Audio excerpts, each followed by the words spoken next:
আসসালামু আলাইকুম সুপ্রিয় শিক্ষার্থী বন্ধুরা, চলে আসলাম ফিজিক্সের প্রবলেম সলভিং এর আরো একটি ভিডিও টিউটোরিয়াল নিয়ে।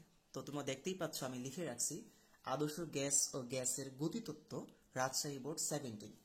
তো এই কোয়েশ্চেনটা আমি এখন সলভ করব। এটা হচ্ছে সাধারণ তপন স্যার বইয়ের এক্সাম্পলে দেয়া আছে এবং কোয়েশ্চেনটার নিচে কিন্তু এটা সলিউশন প্রসিডিউরও দেয়া আছে। বাট ঝামেলাটা হচ্ছে সলিউশন দেয়া থাকলে কি হবে, সেটা তো বুঝতে হবে নাকি। তো তোমাদের অনেকেরই হচ্ছে এই ঝামেলাটা হয় যে এখানে সলিউশনটা এটা এভাবে কেন করছে, বা আমি কিভাবে বুঝবো আমাকে এভাবে করতে হবে, এবং এই কোশ্চেনটা সলভ করতে গেলে আরো কিছু কনসেপ্টের সমস্যা হয়। ঠিক আছে, তো আশা করি তোমরা আমার সাথে মনোযোগ দিয়ে দেখবা।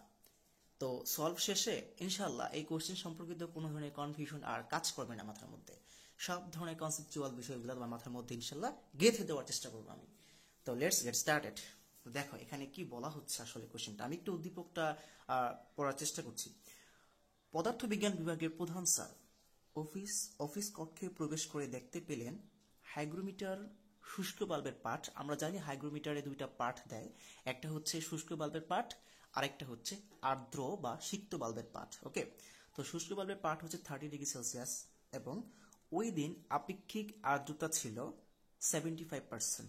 আচ্ছা ওকে, তিনি এসি চালু করে কক্ষের তাপমাত্রা 23-এ নিয়ে আসছেন। আমরা কিন্তু আচ্ছা এসির কাজটা কি? এসির কাজটা হচ্ছে গিয়ে তাপমাত্রাকে রিডিউস করা। তাপমাত্রা রিডিউস করলে আমাদের প্রশান্তি লাগে, তাই না? সো এই জন্য তাপমাত্রা রিডিউস করা হয়েছে বা কমানো হয়েছে। আচ্ছা, তখন আর্দ্র বাল্বের পাঠ হয়েছে গিয়ে 14.76। মানে যখন শুষ্ক বাল্বের পাঠ ছিল 30°C হাইগ্রোমিটারে, তখন হচ্ছে আর্দ্রতা ছিল 75%। এবং যখন ওই রুমের তাপমাত্রা কমিয়ে 23-এ নিয়ে আসা হলো তখন আর্দ্র বাল্বের পার্ট 14.76। তার মানে কিন্তু যখন ওই রুমের তাপমাত্রা 23-এ নিয়ে আসা হয়েছে তখন কিন্তু শুষ্ক বাল্বেও এই 23°C দেখানো হবে।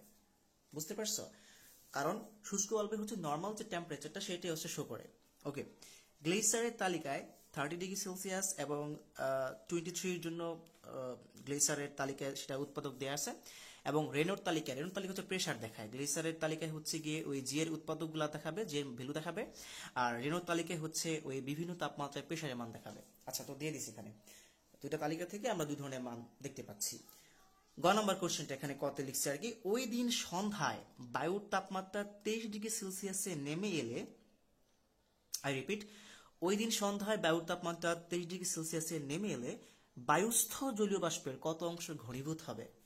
মানে কোশ্চেনটা হচ্ছে এরকম, বায়ুতে যে পরিমাণ জলীয় বাষ্প ছিল তার কত অংশ নিচে পড়ে যাবে তরল আকারে।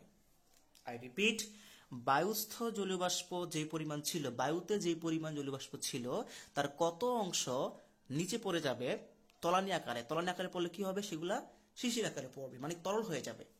জলীয় বাষ্পগুলা তরল হয়ে নিচে পানি আকারে পড়ে যাবে। আশা করি বুঝতে পারতেছো। নিচে বলতে কোথায়?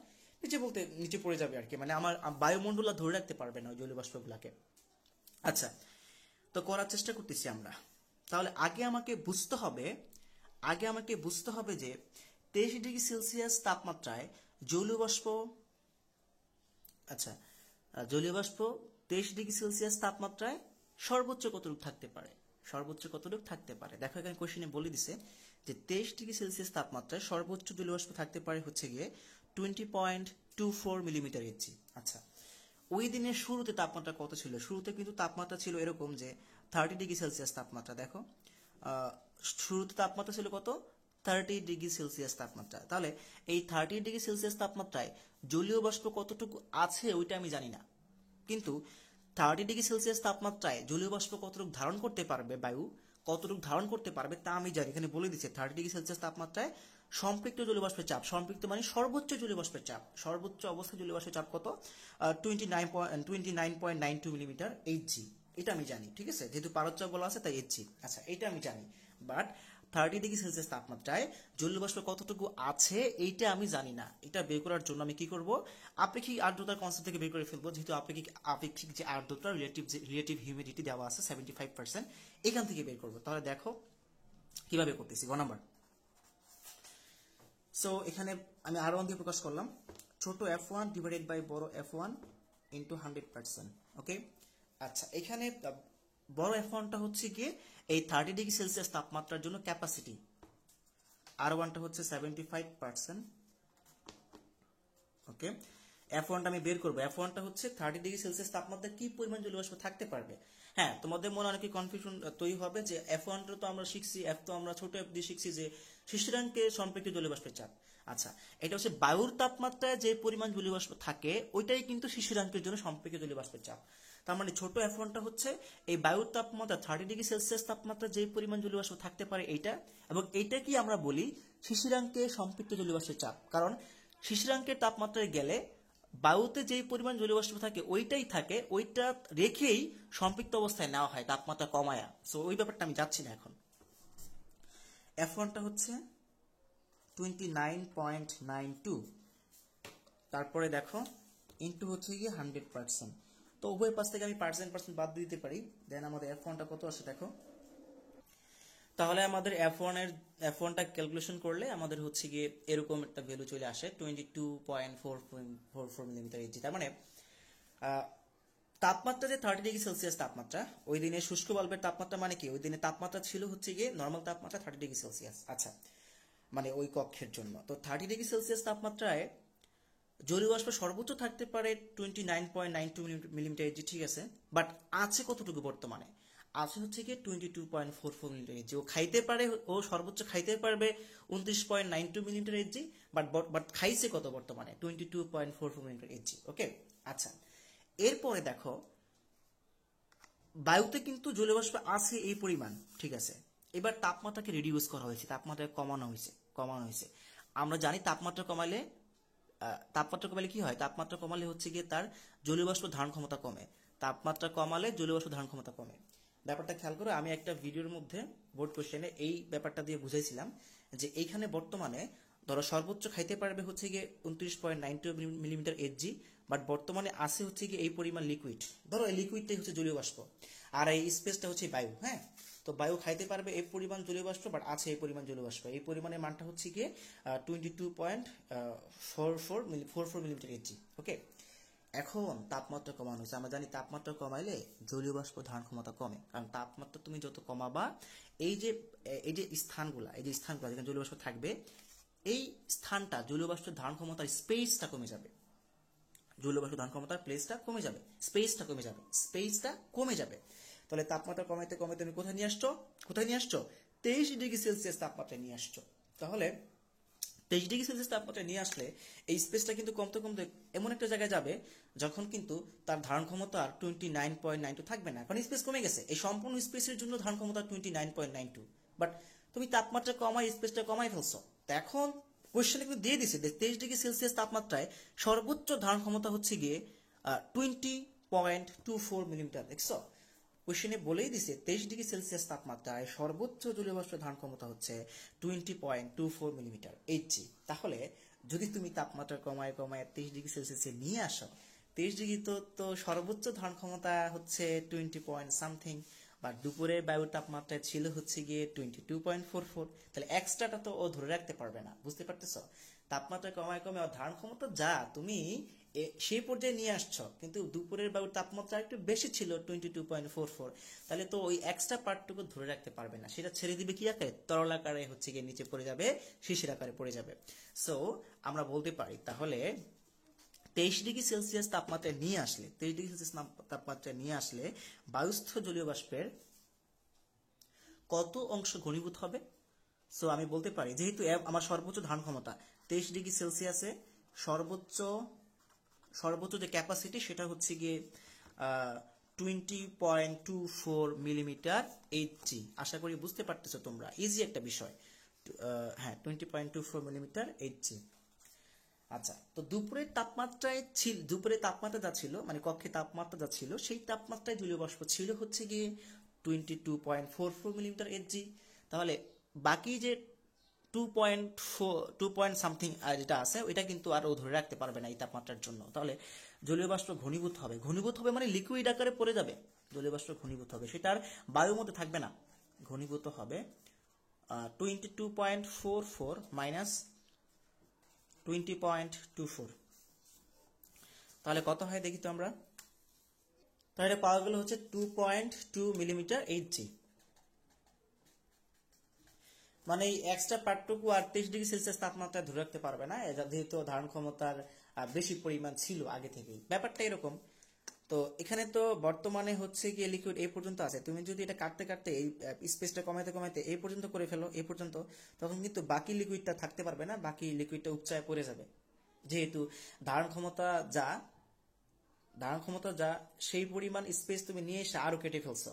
সো ধারণ ক্ষমতা হচ্ছে 20.24, বাট ছিল হচ্ছে গিয়ে 22.44। তাহলে ওই এক্সট্রা পার্টটুকু ধারণ ক্ষমতার বাইরে চলে গেছে, সেটা উপচায় পড়ে যাবে। উপচায় পড়ে যাবে মানে কি হবে? জলীয় বাষ্পটা ঘনীভূত হয়ে যাবে। I think clear. আচ্ছা, এখন বলা হচ্ছে কত অংশ ঘনীভূত হবে, কত অংশ ঘনীভূত হবে। আচ্ছা, আমি কিন্তু জলীয় বাষ্পের ভর কতটুকু আছে এটা জানি না, বাট আমরা একটা কনসেপ্ট জানি যে জলীয় বাষ্পের চাপ যত বেশি হয় ভর তত বেশি হয়। কারণ যত বেশি জলীয় বাষ্প তত বেশি প্রেসার ক্রিয়েট করবে, তাই না? যত বেশি জলীয় বাষ্প তত বেশি প্রেসার ক্রিয়েট করবে। সেখানে আমি জলীয় বাষ্পের ভরটা না জানলেও করতে পারতেছি চাপের আলোকে। কেন? কারণ আমি জানি যে জলীয় বাষ্পের যে ভর এটা প্রপোর্শনাল টু চাপ। ঠিক আছে, জলীয় বাষ্পের যে ভর প্রপোর্শনাল টু চাপ। ভর যত বেশি হবে চাপ তত বেশি দিবে, চাপ যত বেশি ভর তত বেশি। কারণ গ্যাসের মলিকিউল বা কণা যত বেশি তার ভর তত বেশি, স্বাভাবিকভাবে বলা যাচ্ছে, এবং তারা তত বেশি প্রেসার ক্রিয়েট করবে। তাহলে এখানে বলা যায় না এরকম যে, এখানে তো অবশ্যই বলা যায় m1/m2 equals to p1/p2, m1/m2 equals to p1/p2। ওকে, তাহলে আমরা ভরের অনুপাতটা বের করতে পারি। ভরের অনুপাতটা m1টা কি? m1টা হচ্ছে, মনে করো m1টা জলীয় বাষ্পের ভর, m2 জলীয় বাষ্পের ভর, p1 p1 হচ্ছে জলীয় বাষ্পের চাপ, p2 জলীয় বাষ্পের চাপ। জাস্ট একটা আদি অবস্থা, একটা পরের অবস্থায়। তো ইনিশিয়ালি জলীয় বাষ্প ছিল হচ্ছে 22.44 মিলিমিটার Hg, পরবর্তীতে 2.2 মিলিমিটার Hg হয়েছে, তাই না? এখন দেখো আমি সুন্দরভাবে বোঝানোর ট্রাই করতেছি। তাহলে দেখো এই 22.44 মিলিমিটার Hg জলীয় বাষ্প থেকে ঘনীভূত হয় 2.2 মিলিমিটার Hg চাপের সমতুল্য জলীয় বাষ্প। খেয়াল করো, আগে যে পরিমাণ জলীয় বাষ্প ছিল সেটা প্রেসার ক্রিয়েট করতো 22.44 মিলিমিটার Hg। তো এই পরিমাণ জলীয় বাষ্প থেকে যেই পরিমাণ জলীয় বাষ্প ঘনীভূত হয়েছে তার প্রেসারের মানটা কত? 2.2 মিলিমিটার Hg। তাহলে 1 মিলিমিটার Hg জলীয় বাষ্প থাকলে সেটা কতটুকু প্রেসার ক্রিয়েট করতো? 2.2 ডিভাইডেড বাই 22.44 মিলিমিটার Hg। তাহলে কত আসছে আনসারটা? একটু খেয়াল করো, 2.2 কে আমি ভাগ করছি 22.44 দিয়ে। এটা আসে কত আসছে? 0.098 এত মিলিমিটার Hg। আচ্ছা, মিলিমিটার বসানো লাগবে না, যেহেতু এখানে রেশিও করছি, একক কাটা যাবে। তার মানে 0.098 অংশ ঘনীভূত হবে। এখন তোমাদের মনে একটা কোয়েশ্চেন জাগতেছে যে স্যার এখানে তো সাধারণ তমসের বইয়ে তো কত কিছু সমানুপাতিক হাবিজাবি ধরে মিলাইছে, আপনি এত সহজে করে ফেললেন।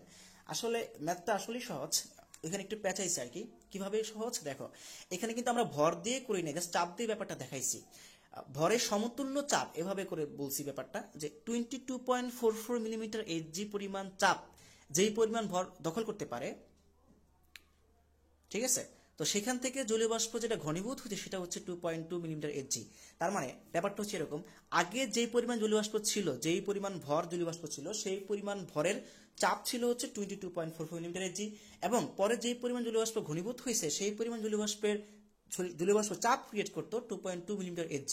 তাহলে একে কত এবং 100তে কত? আমরা চাইলে কিন্তু এটা শতকরা বের করতে পারি। তাহলে 100তে কত হবে? 100তে হবে, এটা গুণ করে দিবা 100তে শতকরা নিলে, তাহলে হবে 0.098 ইন্টু যদি 100 করো ইন্টু 100%, তাহলে আসবে হচ্ছে গিয়ে 9.8% শতকরা।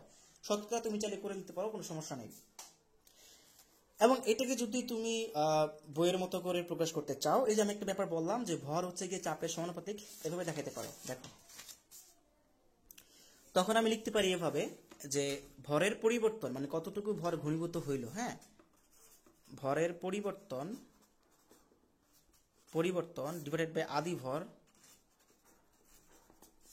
কিসের ভরের পরিবর্তন? জলীয় বাষ্পের। হ্যাঁ, এখানে লিখবা জলীয় বাষ্পের ভরের পরিবর্তন, এখানে লিখবা জলীয় বাষ্পের আদি ভর ইকুয়াল টু জলীয় বাষ্পের ভরের পরিবর্তনটা এবং জলীয় বাষ্পের আদি ভর, এটার সমতুল্য অনুপাতটা হবে জলীয় বাষ্পের চাপের পরিবর্তন, জলীয় বাষ্পের চাপের পরিবর্তন, আর নিচে হবে জলীয় বাষ্পের আদি চাপ, ইনিশিয়াল যে চাপটা ছিল। ওকে, আচ্ছা, তাহলে ইনিশিয়াল চাপটা কত ছিল?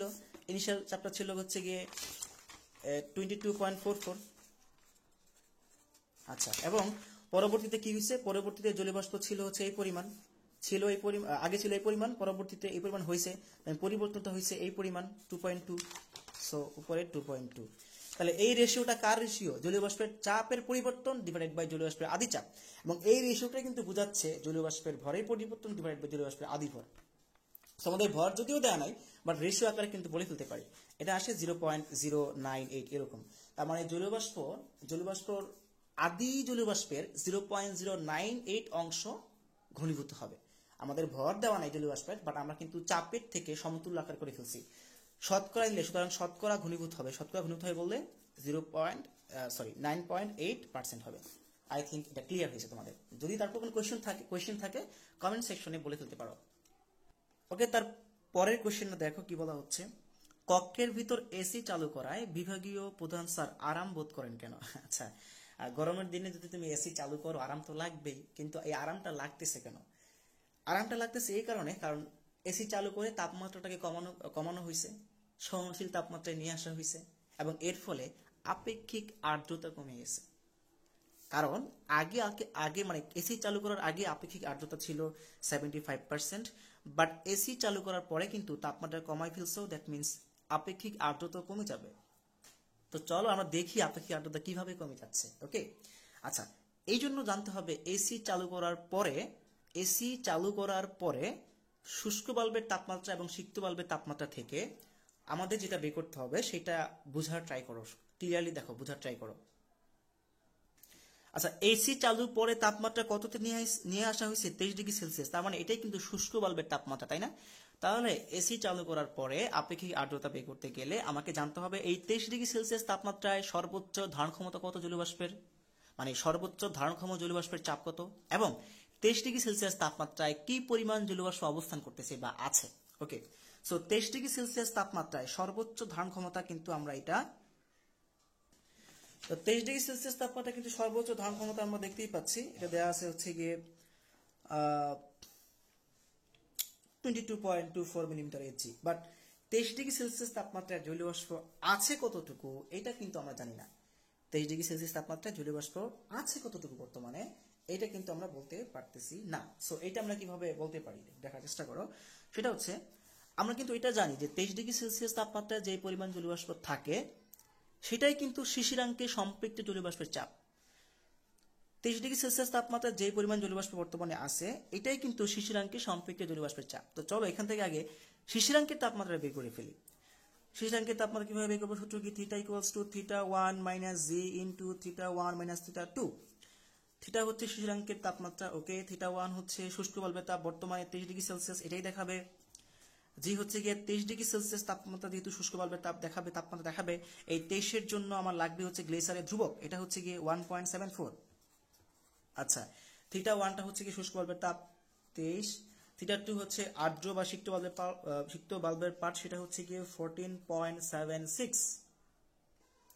তাহলে আমরা এই মানটা পাচ্ছি হচ্ছে গিয়ে 8.866°C।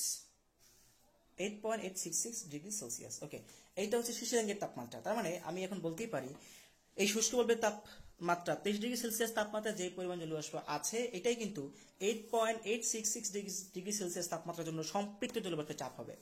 আমাদের এখন বের করতে হবে 8.866°C তাপমাত্রায় সম্পৃক্ত জলীয় বাষ্পের চাপ কত।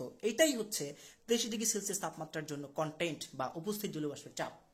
আচ্ছা, সো এইটা বের করার জন্য আমাদের 8 এর জন্য কিন্তু সরাসরি দেওয়া নাই যে 8.86 এর জন্য কত, বাট 8 এর জন্য সম্পৃক্ত দেওয়া আছে, 8 এর জন্য দেওয়া আছে এবং 9 এর জন্য দেওয়া আছে। দেখো 8 এর জন্য সম্পৃক্ত চাপ হচ্ছে 8.92 মিলিমিটার Hg এবং 9 এর জন্য সম্পৃক্ত জলীয় বাষ্পের চাপটা হচ্ছে 9.22 মিলিমিটার Hg। তাহলে এখানে আমি একটু ফার্স্টে একটু ডিটেইলে বলার চেষ্টা করব, তারপর হচ্ছে একটু ব্যাখ্যাটা করব আমি, ঠিক আছে? দেখো 8.860°C তাপমাত্রা বের করার জন্য 8 ডিগ্রিটা আমি জানি, 8 ডিগ্রিতে যেটা দেওয়া আছে, বাট আমার লাগবে এখন 0.866 এর জন্য এটা কত হবে। আচ্ছা, এখানে আমরা দেখতে পাচ্ছি 8°C এবং 9°C। তুমি দেখবা এই ব্যাপারটা যে 8.866 কোথায় আছে, কার মাঝে আছে?